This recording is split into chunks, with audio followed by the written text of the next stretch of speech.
11 to 9 news at 9. Well, the Courier Mail newspaper is reporting the Queensland Police Service have scrapped its key public integrity survey, just as results reveal the police force is falling well short of its own targets, its own trust targets, no less.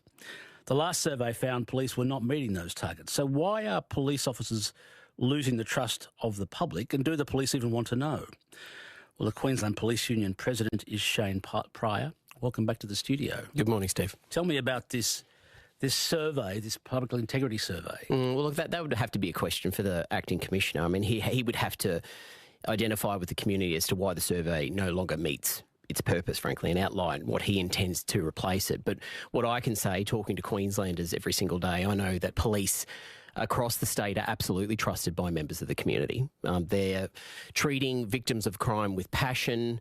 They're locking up dangerous criminals and solving crimes and putting criminals behind bars where they should be in the first place. The last survey found that police, members whom you represent, were not meeting their own targets. Why set a target then if you don't think it's worthwhile? Well, look, I think as is everything that's going to be surveyed, you need to put context around it. I mean, I highly doubt if I believe that it was 53% of people have faith in police. If you can help me with that, roughly ballpark figure, roughly 53%. Yeah, well, let's apply some context to that. I mean, I highly doubt anyone that's just been issued a ticket or arrested is going to give a 5-star rating to police as to their experience that they had with police at the time. But this is trust. This is not how you feel about the police. This is whether you trust them to uphold the law and act fairly and impartially when they apply the law. Yeah, but okay, so let's look at what's happened to the community and policing more broadly over the last 20 years.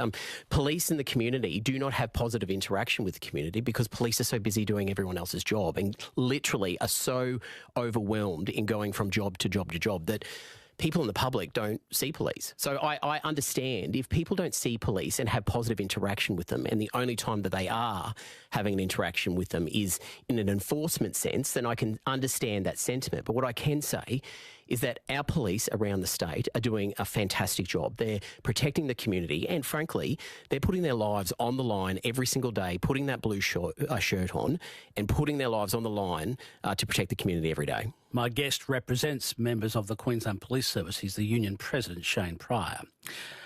Earlier this year, the chair of the Crime and Corruption Commission, Bruce Barber, expressed some level of concern or frustration about QPS delays in establishing a police integrity unit to independently deal with complaints about your members. Now, the police union used to oppose this, but now apparently you've dropped your opposition. So give me your take on why the police service is so slow on implementing this. So let's put this on the record. 2 years, Shane Prior. Let's put this on the record right now. I haven't agreed to a police integrity unit. I've said I'm happy to look at a system as to what the CCC is wanting to do, but I haven't seen that yet. And frankly, if we want to put the nuts and bolts on this, complaints against police are down 6.8%.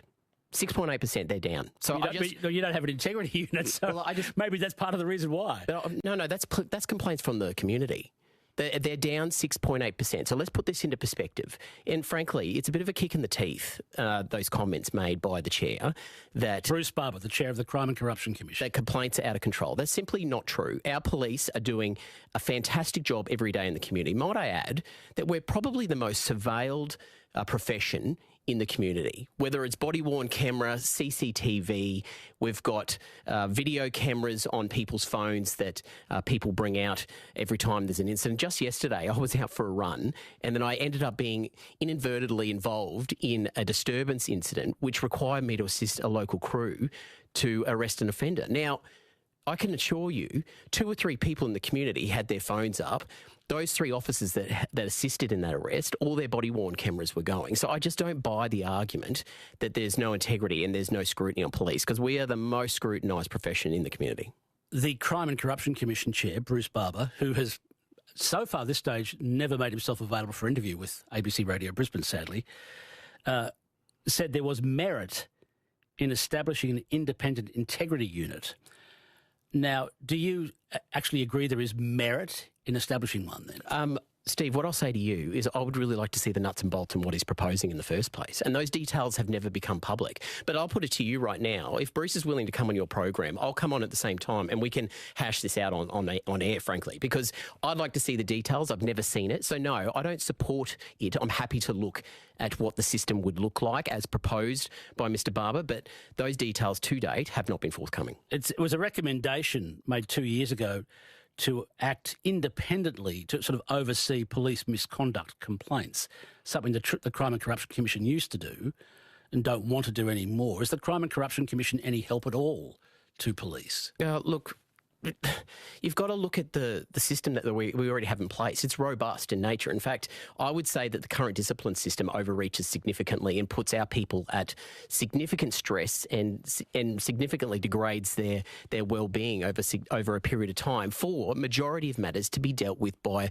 local management resolution, which essentially is a conversation had with a manager, keeping in mind that a lot of these investigations take up to 12 months and our officers are subjected to long periods of time of uncertainty while that investigation occurs. This is a significant issue as to why people are leaving the job. And if retention is properly on the table, if we're talking fair income about keeping cops in the job, then we've got to look at a discipline system that frankly is overbearing and needs to be reformed. But does that mean that we need to introduce a police integrity system? Well, let's see the details. Let's see the details, because I can tell you Bruce now... Barber, the head of Crime and Corruption Commission, has not given you anything that he's suggesting. No one, the Police Minister, Dan Purdy, has not suggested anything. No one has given you any sort of framework for a suggestion for a model for an independent integrity unit. For police. And just to so put on the air. None of the people responsible have actually put up anything. And that's why I say to you, let's bring Bruce on. Let's bring Bruce on and talk what about the Police Minister, Dan Purdy, a former police officer himself? He hasn't done it either. What I will say to you is that complaints are down 6.8%.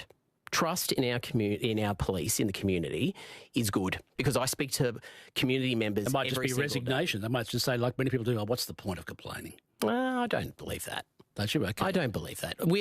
Like I said, we are the highly scrutinised profession in the community.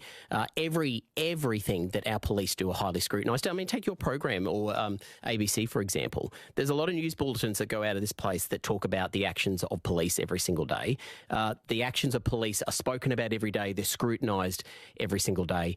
Our police, by and large, are doing the right thing in the community. They're putting their lives on the line, and they're facing a very dangerous work environment every single day protecting Queensland. Shane Prior is the president of the Queensland Police Union. This is 612 ABC Brisbane.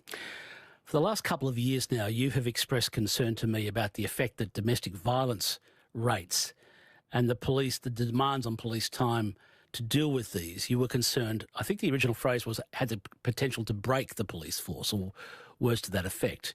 Do you believe there is a correlation between the concern about police integrity and the high number of call-outs for domestic violence? Is there a correlation, Shane Prior? No, I would say domestic violence call-outs are messy, they're problematic, they're difficult, they're the most extremely difficult point of policing from what I hear. Yeah, they are. But I mean, again, we didn't find ourselves in this position overnight. This has been 20 years in the making. I mean, we've got 200,000 jobs that our police are going to every year. That's one every 3 minutes that our police are going to. Every 3 minutes, our police are going to a domestic and family violence call, or at the very least, they're getting a call for service. Instead of investing in a survey, instead of investing in the survey, how about we invest some money in perhaps some other government services so we can take back some jobs on those other government departments? Because of history. I mean, you know the history of this place. The Fitzgerald inquiry 35 years ago started with complaints about police activity, and that's why the Crime and Corruption Commission was established to try and monitor the police, amongst other things. I mean, that's why it's there. It's because hopefully we learned from mistakes of the past, Shane Prior. Yeah, I agree. But I mean, again, we're back talking about discipline again.